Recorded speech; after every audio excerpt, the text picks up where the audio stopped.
Today, we're diving into one of the most personal and honestly heartbreaking stories in the Old Testament, the life of the prophet Jeremiah. This isn't just about ancient history. Nope, this is a 40-year saga of passion, of pain, and what it looks like to stay faithful when everything is falling apart. And this is where the story ends up. This is Jerusalem, Jeremiah's home, the city he loved, literally being burned to the ground. For 40 long years, he warned that this was coming. And in the end, he had to watch as the Babylonian army turned his nation into nothing but ash and rubble. You know, this quote really just hits the nail on the head.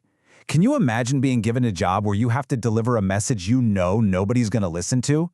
A message that spells out the end of everything you care about? Well, that was Jeremiah's life. He wasn't just some messenger. He was basically presiding over the funeral of his own country. So who was this guy really? To get a handle on his mission, you have to understand the man. And he wasn't some distant stoic figure.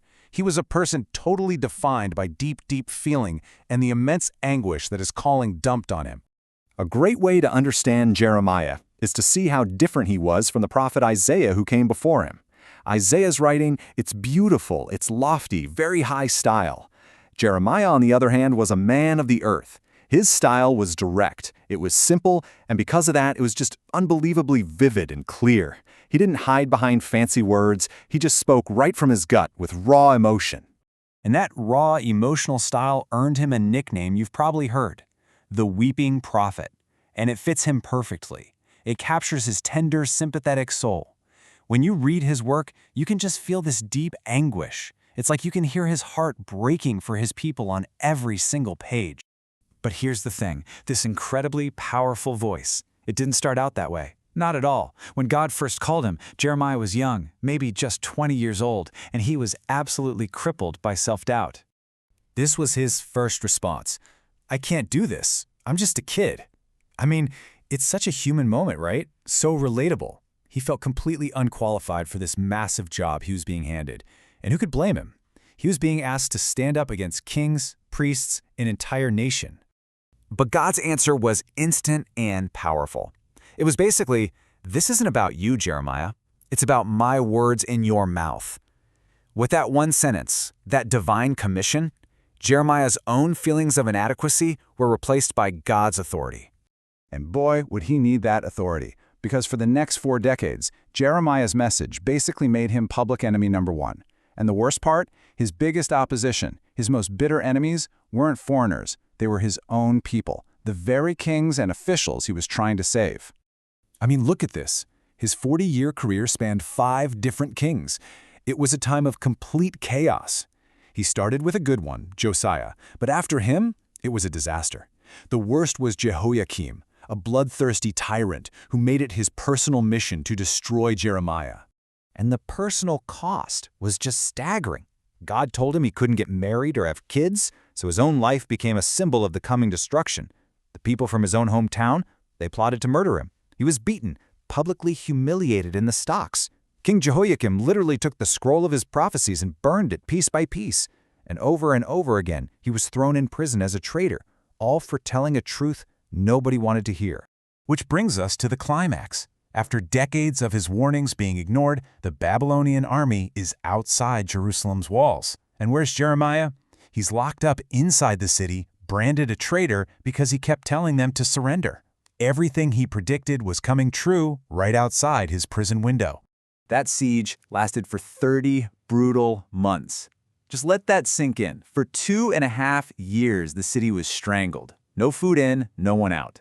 2.5 years of watching supplies disappear, of panic turning into despair, of slow, creeping starvation. It must have been hell on earth. And this little detail from his time in prison is just devastating. The king orders that Jeremiah get 1 piece of bread a day. But listen to the catch. He'll get it until all the bread in the city were spent. That phrase makes the citywide famine so personal, so terrifying. It's a literal countdown to starvation. So in the middle of all this horror, there's this fascinating little prophetic puzzle about King Zedekiah, the last king.